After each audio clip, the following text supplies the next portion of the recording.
Bem, pessoal, voltando ao dicionário, né? Vou aceitar uma sugestão do Rodrigo.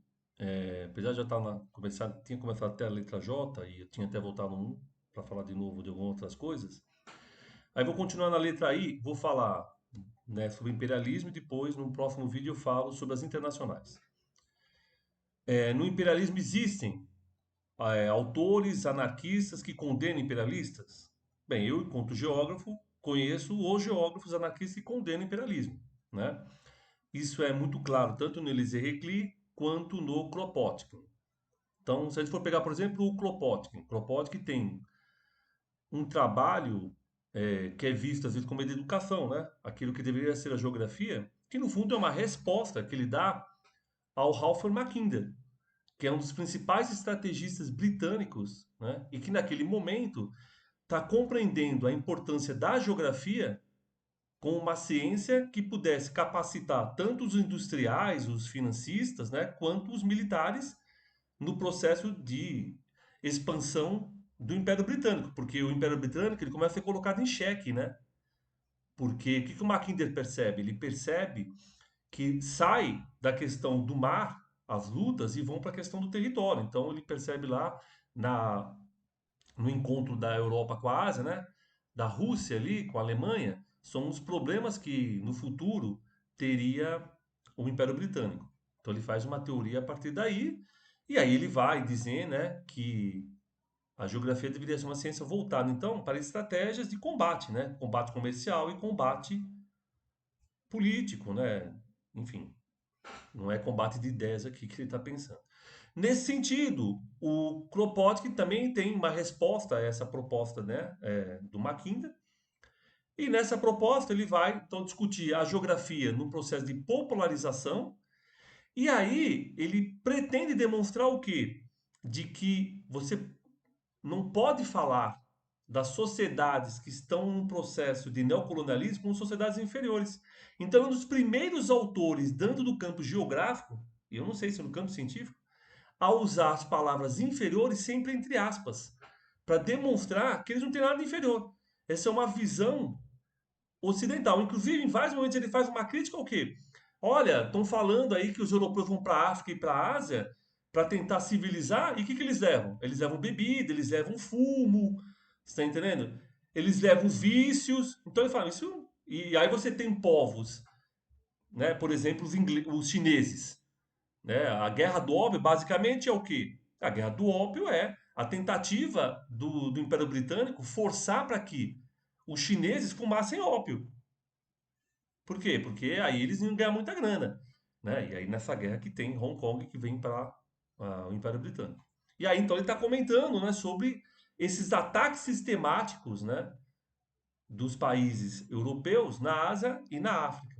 E aí ele está demonstrando que existe um discurso de inferiorizar, de chamar de povos inferiores essas populações, como justificativa para a entrada deles. Então, tipo assim, a gente entra lá e vamos tentar civilizar esses povos. Ele fala, mas vocês entram com o quê? Com bebida, com vícios e assim por diante.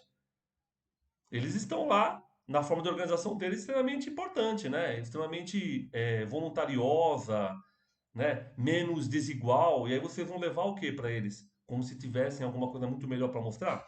Então ele faz uma crítica a isso. Um outro livro que o Kropotkin também faz é no livro Campos, Fábricas e Oficinas.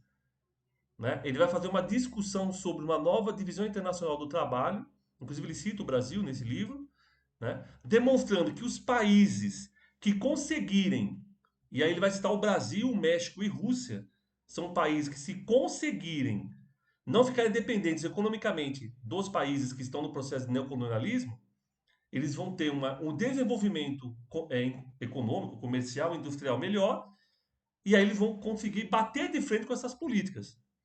Então ele já fala isso, esse livro, se não me engano, é de 1901. Então, no começo aí, né, do processo do imperialismo. Né? E aí você também tem o Elisée Reclus fazendo isso, né, em várias obras dele. Mas o que é importante? É importante entender, então, que os jovens estão atentos ao que está acontecendo naquele momento, né? Principalmente porque eles percebem que a geografia é uma ciência estatal e está sendo usada cada vez mais a serviço tanto dos capitalistas quanto das pessoas aí que estão no poder. E aí eles fazem uma crítica com relação a isso.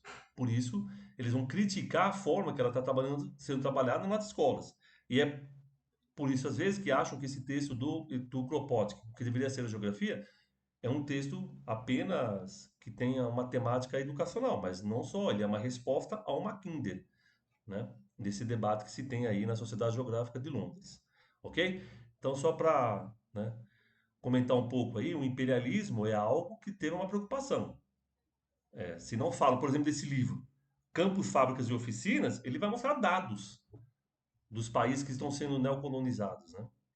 E aí por isso que ele chega à conclusão de que alguns países poderiam, e ele vai falar até da indústria brasileira, isso é bastante incipiente a indústria, mas ele já se liga nisso, ok? De como é que esses países poderiam fugir desse assédio e conseguir se libertar o quanto mais rápido desse processo aí de expansão capitalista das nações centrais, né, dos países europeus, né, no sentido de transformar esses novos países, vamos dizer assim, né, essas nações, em subordinados, porque aí o que, que eles fazem, esses países? Eles vendem mercadorias e recebem apenas produtos não manufaturados, ok?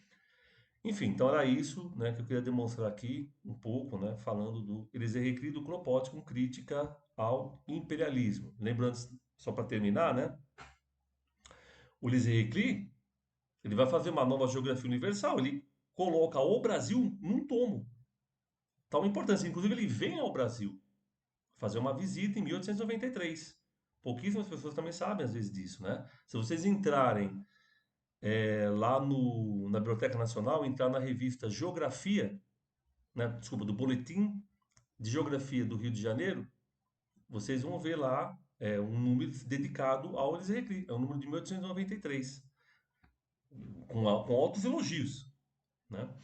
Ou seja, então são pessoas, cientistas, que estão entendendo esse processo de expansão capitalista para o resto do mundo, né? E as justificativas sejam racistas, né? De subordinação desses povos, até, como estou dizendo, essa questão de pegar dados, né? Tanto o Reclus faz isso na Nova Geografia Universal, quanto o Kropotkin nesse livro Campos, Fábricas e Oficinas. Então, eles pegam dados para tentar demonstrar, né, qual é a capacidade, né, que esses países centrais têm e como esses novos países acabam sendo integrando de uma forma totalmente subordinada. E aí, no caso do Kropotkin, né, principalmente, ele vai adequar isso daí, demonstrando as potencialidades de alguns países, casos no caso da América Latina, né, do caso do Brasil e do México. Beleza? Então era isso. Um abraço a todos e todas.